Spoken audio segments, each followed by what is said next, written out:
Que toute gloire soit rendue à Jésus. À quel prix as-tu acquis ton champ? À quel prix as-tu acquis ton champ? J'aimerais te dire une chose, mon frère. Toute richesse ne vient pas de Dieu. Ne te réjouis pas de ce que tu as obtenu et que ta conscience te reproche.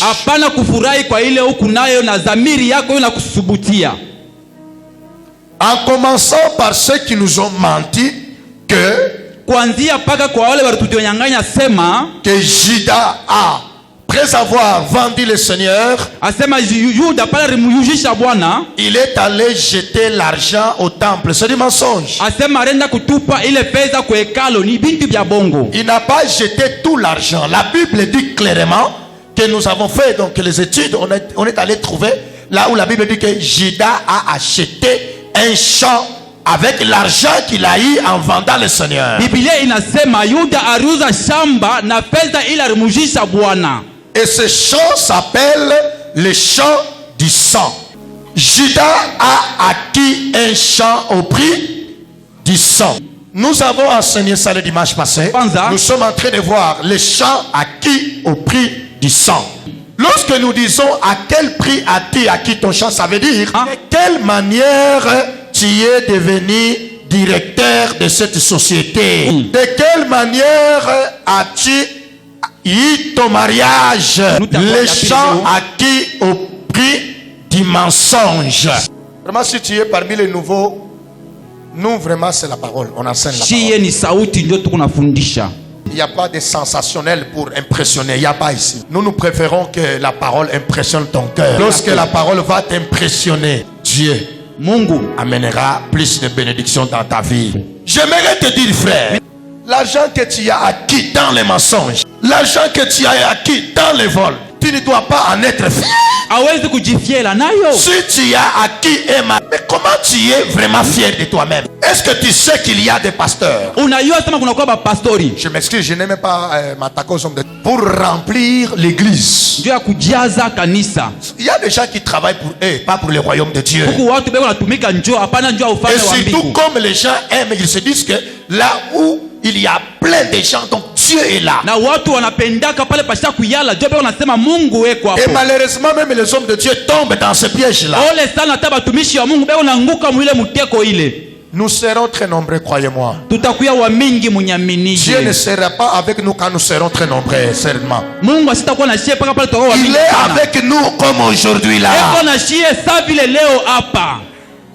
Ton amen là n'est pas un vrai amen.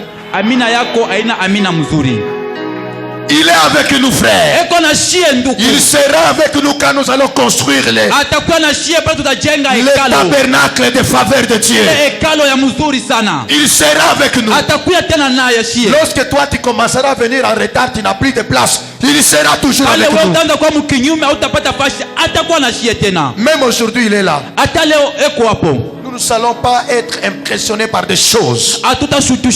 Le jour qu'ils vont découvrir une seule vérité, c'est là où vous voyez les églises qui étaient 2000 membres et aujourd'hui, après 10 ans, ils sont 18 personnes. Ne gagne la vie par les mensonges. La vérité détruira. Ma soeur, dis la vérité à ton mari, toute la vérité. Pendant que vous êtes fiancés, tu n'es pas Dieu au chaos. Ici dans le fleuve Congo. Quelqu'un m'a compris? Amina. Tu n'es pas Dieu au câble, mon cher. Mon frère, j'ai eu 2 enfants avant toi. Le jour où la femme découvrira que tu l'avais trompé, qu'il y a un enfant, je vous dis, elle va maigrir très sérieusement. De 2, elle souffrira de gastrite. De 3, elle n'aura plus jamais confiance en toi. Ma maman, Nakosi, tu vas gagner le cœur de ta femme par les mensonges. La vérité va détruire cet amour-là. Une seule petite vérité. Que Dieu t'épargne du mari qui te cache les choses au nom de Jésus. Même vous les maris, ta femme ne connaît pas ton salaire? Bibi yako ashiwe malipo yako. Est-ce que tu es l'enfant de Guilain Kanza? Est-ce que unakuwa mtoto wa Guilain Kanza wewe? Non, dans le Seigneur bien sûr. Ndani ya Bwana kwa ukweli? Non. Hapana. Dis la vérité à ta femme. Umuoneshe bibi yako kwa ukweli yote. Maman, voilà le salaire. Mama, angalia malipo yangu. Faisons le programme ensemble. Wewe uko tufanye matayarisho pamoja. Tu n'auras pas une autre vie qu'avec ce que tu veux, sinon celle que tu mènes avec ta femme. Hautakuwa na maisha ingine paka ile kunaishi na bibi yako. Mène la vie avec ta femme d'une manière bonne, mon frère. Wewe ishi na bibi yako maisha mzuri sana. Pardonnez-vous mutuellement. Mujirumie mo benyewe. Je voudrais entendre quelqu'un me dire gloire au Seigneur. Au Seigneur. Mais comment tu dois avoir une tête que ta femme ne connaît pas? Kwa nini unaweza kuwa na ndeni ile bibi yako ashiiwe? Si tu mourrais brusquement. Kama tu unafariki tu kwa paka leo. Les papas, vous m'écoutez? Baba, munanyelewa. Quelqu'un peut surgir là dire que non, ton mari avait ma dette de cette parcelle. Maintenant, comme la femme ne connaît pas, muntu anena kulamuka kama unakufa sema bwana yako alikuwa na ndeni ya hii mpango. Sasa vile ukumuonesha bataminyang'anya ile mpango. Est-ce que ta femme peut aussi dire ça un jour? Est-ce que bibi yako na yeye anaweza kusema vile hata siku moja? La manière dont elle trouve les appels suspects dans ton téléphone. Je dis ton téléphone là. Si aujourd'hui tu fais les enfants par-ci par-là, ne pense pas que tu es en train de faire de bonnes choses. C'est un problème que tu amènes dans ta maison plus tard. Kama leo nous allons voir ça aujourd'hui. Leo kama unazalazala hapana kusema unafanya mambo mzuri, ni mambo moja mbaya kunaleta mjamaa yako. Est-ce que tu peux arrêter de kuzalazala wana? Est-ce que unaenda kukata kule kuzalazala? Demande à Dieu la grâce, Seigneur, aide-moi. Lomba Mungu neema, Mungu nisaidie. Et si tu as cette volonté, na kama ule kuna ile mapenzi ile, tu vas tout simplement constater comment Dieu va t'aider et tu es déjà aidé. Na utaona tu vile Mungu atakusaidia na unaacha.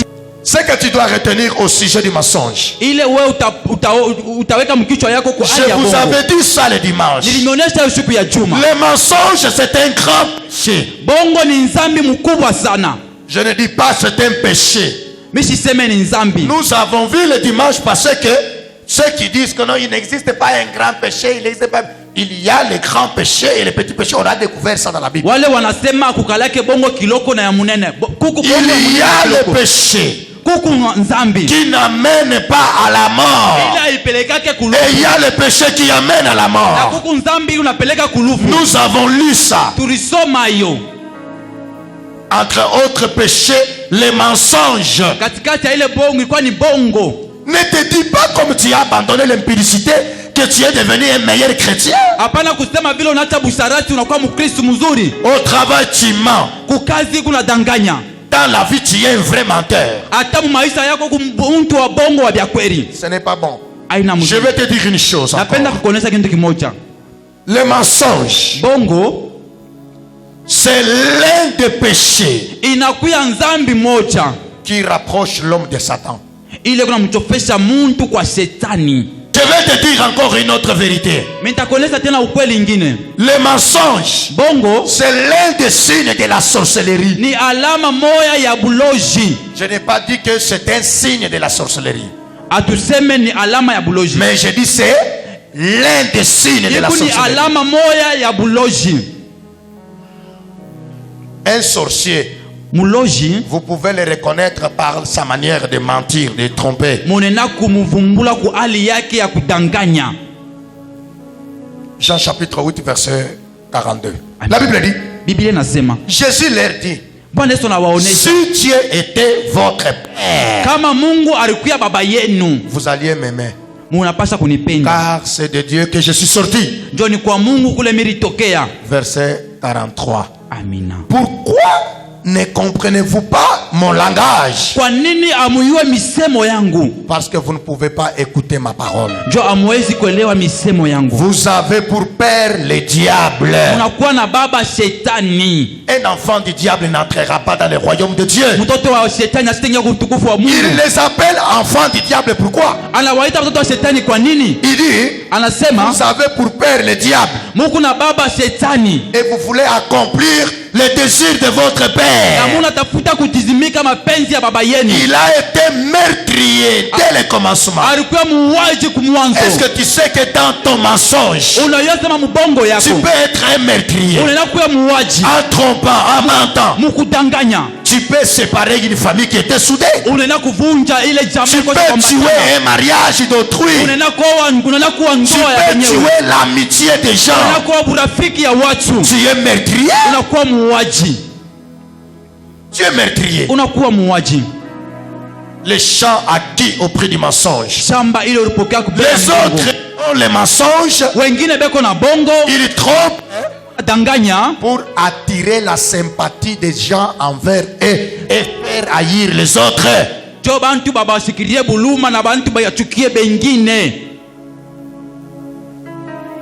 Je te le répète encore que ton mensonge te rattrapera un jour. Nina kuonesha tena